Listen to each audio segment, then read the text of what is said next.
The topics and opinions expressed in the following show are solely those of the host and their guests and not those of W4CY Radio, its employees, or affiliates. We make no recommendations or endorsements for radio show programs, services, or products mentioned on air or on our web. No liability, explicit or implied, shall be extended to W4CY Radio, its employees, or affiliates. Any questions or comments should be directed to those show hosts. Thank you for choosing W4CY Radio. Welcome to the Ask the Expert show on W4CY Radio and Talkboard TV, where we bring you educational information from top local experts in the fields of legal, health, financial, and home improvement. Now sit back and listen to experts in family law, association law, hearing loss, business brokers, home care, along with many other topics. Now here are your hosts, Steve-O and Sophia. Hey, good afternoon, California. Welcome to another Ask the Expert show where we bring you the top experts in the field of legal, health, financial, and home improvement. I tell you what, my audience owes me big time today. We have received so many letters from our listeners saying, how come you don't do a show on buying or selling a business?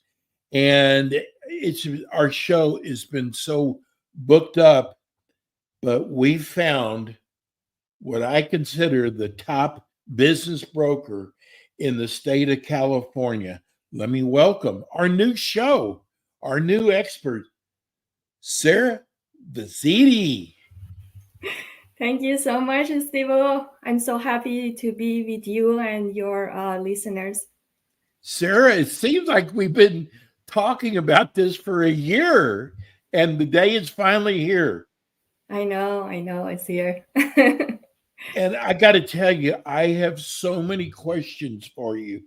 But first of all, before we go, tell people about yourself and about Zoom Business Brokers. Of course. Yeah, I'm a business broker with Zoom Business Brokers. I'm also president and broker of office. So as a business broker, what we do is we sell businesses like real estate agents who sell real estate. We sell businesses. So whenever you have a house, you go to a real estate agent, ask them to help you. And whenever you have a business, you go to a business broker. And Zoom Business Broker is located in all over California. We have about 11 full-time and a couple of part-time business brokers. Our team has been selling businesses for over 25 years, so it's a lot of experience. As I said, we are all over California. We have sold some businesses outside of California, but our main activity and expertise is in the state of California. We sell different sizes of businesses and different types of businesses, including Main Street and lower middle market businesses. So Main Street business, like everything you see when you are in the community in a downtown of any city, and you see a lot of restaurants, coffee shop, different service providers like hair salon, pet shop, any type of those small businesses you see around you, there are Main Street businesses. And for lower middle market, there are businesses that are usually more than $1 to $2 million to $30 to $50 million of sales. They usually have more employees, more complicated structures, and they could be any type of business like manufacturing, distribution, large tech businesses in this size, and any type of big service businesses, so you can see all of those. So our brokers have different specialties. Some of them work on smaller size businesses, some of them work on larger size businesses. Generally, after a couple of years of working as a business broker, you find a niche that you are more comfortable with and stick to that sector. So for me, because I'm a mechanical engineer, I love doing manufacturing businesses. Also, I do a lot of financial related businesses like accounting, insurance businesses. I do a lot of contractor businesses, logistics, distribution businesses. So these are the type of businesses that each one of us work, and we are more than glad to help anyone who comes to us. Do you get into franchises at all? Yes. Actually, I was a franchise consultant before I became a business broker. So I do a lot of franchises as well. I know a lot about them. And, sometimes selling them, I have to tell you, is a disaster. Yes. Because, other than all of different things that you have to coordinate, now you have to coordinate with the franchisor as well. So it's a large headache. But yes, we do some franchises as well.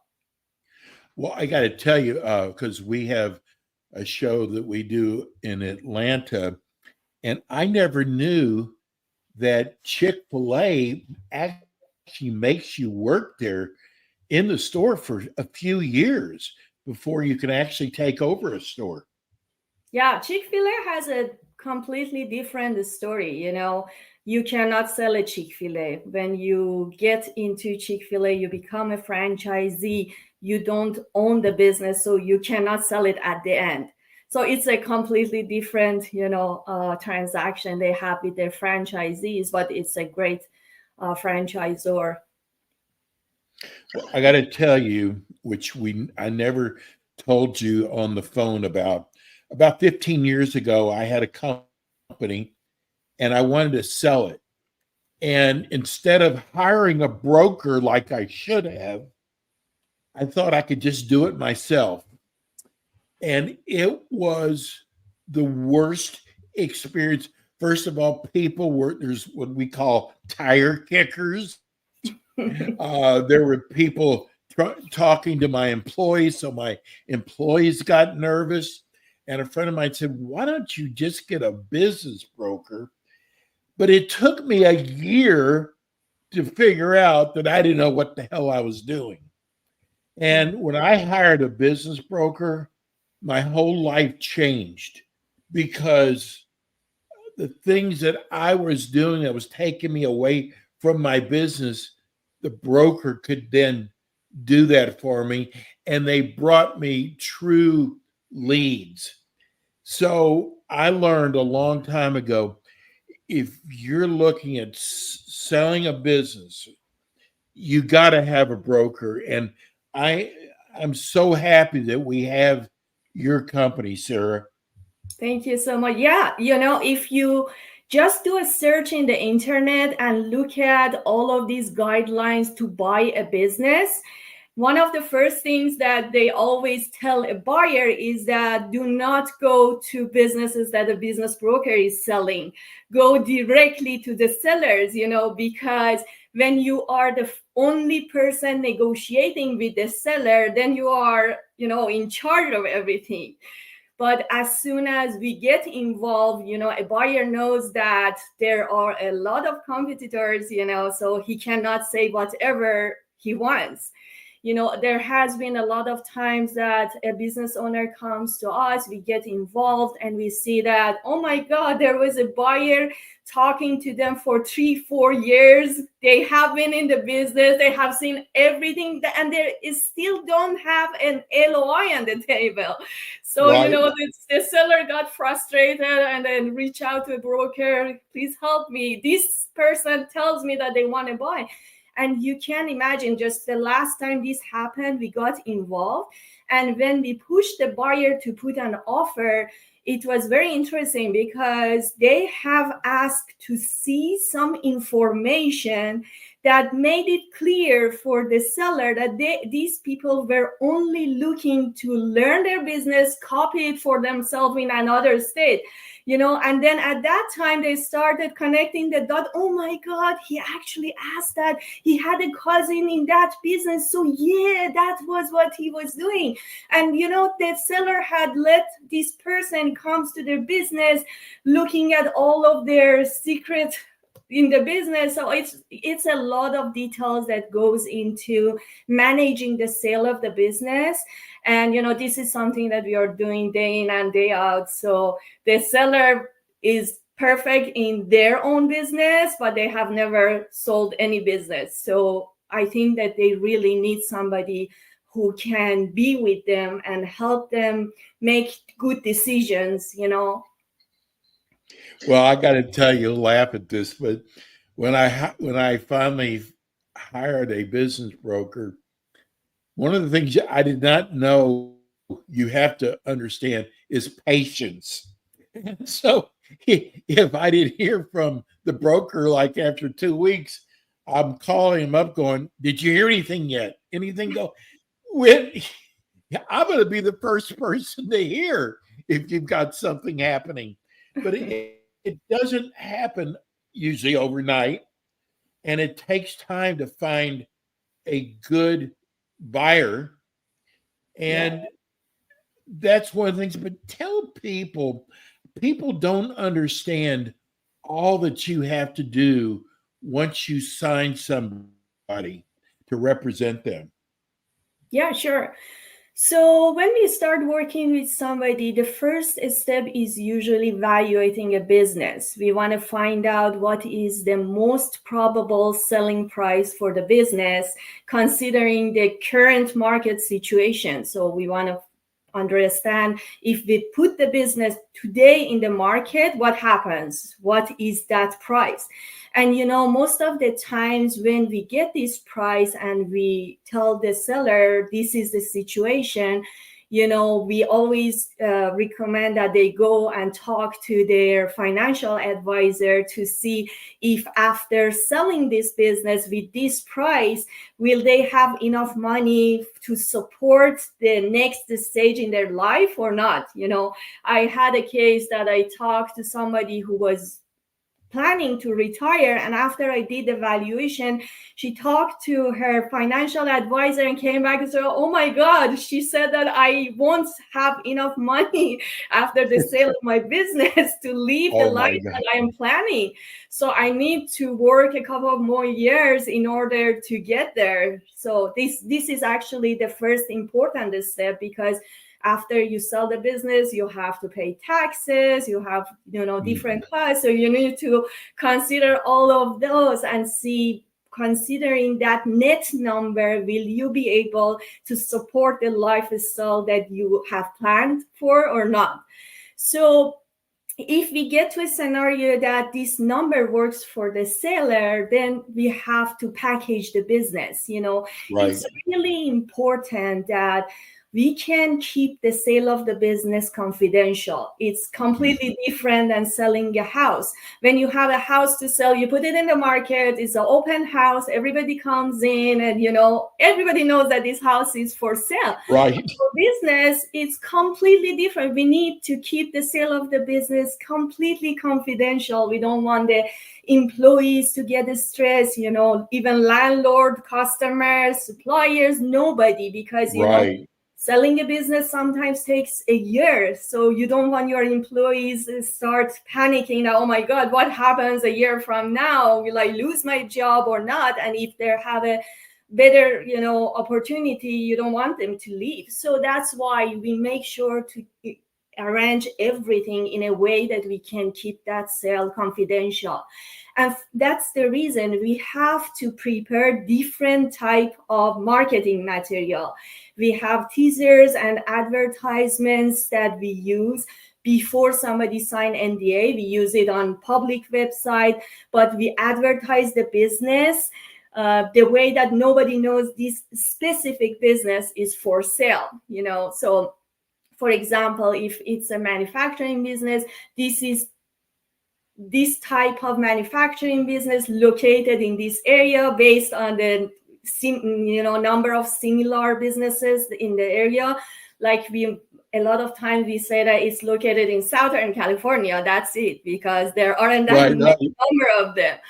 So that's the first bunch of marketing material. Then we have marketing material that after somebody signs the NDA and we make sure they are qualified financially, they have related experience, then we share that bunch of information, which give them some more information, but not that many detailed information, And then we have the third batch of information, which is for the time that somebody puts an offer and they want to do the due diligence.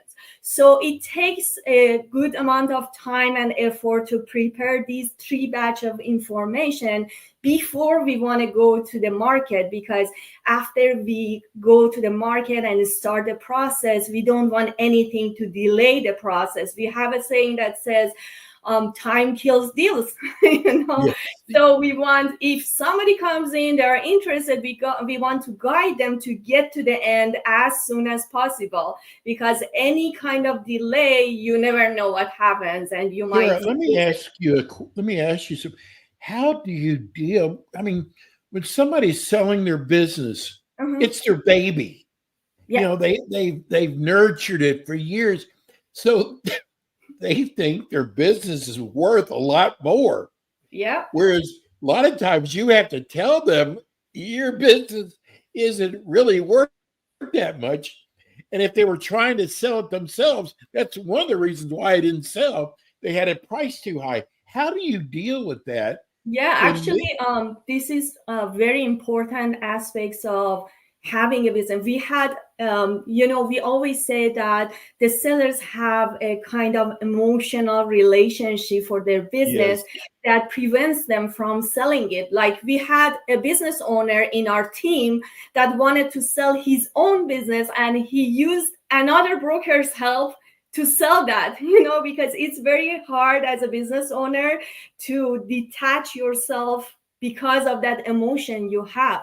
But the fact is that for the buyers, your business is only a money-making machine. That's it. Right. They don't see any part of that emotion. And for that reason, there are a lot of problems when you get into the sale of the business, because it's like your baby, as you said, that you want to separate from. But for the buyer, it's just like a money-making machine. So I want to see the numbers. I want to make sure that it will continue making the money for me. So this conversation is very different from both sides. And I think that we are the one who can kind of make it happen from both sides, reconcile that conversation, I have to say. And there's a lot of negotiations you have to do to make the deal fly at the end. A lot of negotiation. And another thing is project management. We need to manage everything to get to the same point at the same time. The same example I was telling you about, that franchise, so when we are selling a franchise now, other than the SBA lender, the landlord, all of these players in this game, now we have the franchisor. So we have to arrange everything to get to the end point at the same time. If we get to the end point and we don't have one of those items, there is a big delay. And as I said, every delay, you may lose 1 year of hard work. And you know what, Sarah, I tell you what's so amazing about your business. You do so much work up front before you realize one dime. Yes, that's how it works. It's a lot of stress, but at the same time, I think it means that if we accept to work on a business, we really think that we would be able to sell it. Or otherwise, I don't spend my money, I don't spend my time on a business. So it's not like that I tell everybody, just come and let me sell your business. And that's one of the reasons we do that valuation at the beginning, because we don't want to do all the work and get to the point that we have a buyer and seller says, no, this is not the price that I want to sell. We want to make sure this is the price that will work for them. And only in that situation, we start working on a business. Do you have to help them find financing sometimes? Yeah, for most of the buyers, when they need financing, the good thing about our team in Zoom is that, as I said, we have a lot of experienced brokers. And what we do is that in our bi-weekly meeting, and we have bi-weekly lunch together, anywhere that we are local, we always share our stories and our experiences. So we share our experiences with SBA lenders as other providers as well. And there are so many SBA lenders or other type of lenders, and there are so many differences between them. There are people that you work with, they come at the beginning, they give you an offer that we will finance your deal, but after you start working with them, they give the deal to a closer and you never hear back from them. But Exactly. at the other hand, we have SBA lenders that bring you to the end. They are always with you whenever there is a problem. And during these many years that we have doing this, now we know who are those people. So whenever we have a buyer that needs financing, we put them in touch with one of those SBA lenders. We usually suggest them to talk to more than one, in order to be able to pick the one that they feel more comfortable working with. But yes, bringing good resources is absolutely one of the things that a business broker does for you. Sara, we've got a couple minutes left. Tell people who are listening or watching right now, why should I hire you? So I want to answer first why you need to hire a business broker from Zoom Business Brokers, and then I'll tell a little bit about me. So the good thing about our team in Zoom is that we work together. Like when you start working with one of us, it's like you are working with all of us, because we share all of our listings together. We share all of our problems together. There is a lot of times that one of us has a seller, one of us has a buyer, we work together. And other than that, we have a policy that we work with all of the CAB members. We have an association called California Association of Business Brokers. There are a couple of hundred business brokers there. There are all of the best business brokers, and every week we share our listings there. So whenever we work with somebody, it's like that all of those brokers are hearing, and if they have a buyer, they might come in. So not every business broker is like that. There are a lot of business brokers, if you go to them, they are not ready to share with a buyer's agent. This is not our policy. We have an open policy. Any of the CAB members bring us a buyer, we work with them all the time. I think this is a really, really big game changer. But also, while we have all of these expertise, we also have the state-of-the-art marketing and all of these CRM system. Like right now, if I have a buyer, I'm talking to you. If somebody inquires on one of my listings, they get an email and a text with link to NDA, and they can sign it. And after my meeting, I'll go and take care of their signed NDA. They don't need to wait for me to contact them and send them link to NDA. So we have a lot of automation that helps in doing our work. So you know what, Sara, before they kick us off the air, give everybody your phone number. Okay, and your website. Sure, 949-426-5067. And our website is www.zoombusinessbrokers.com. And you have my email under the screen also. What a great job you did. And Sara's going to be back with us again next month.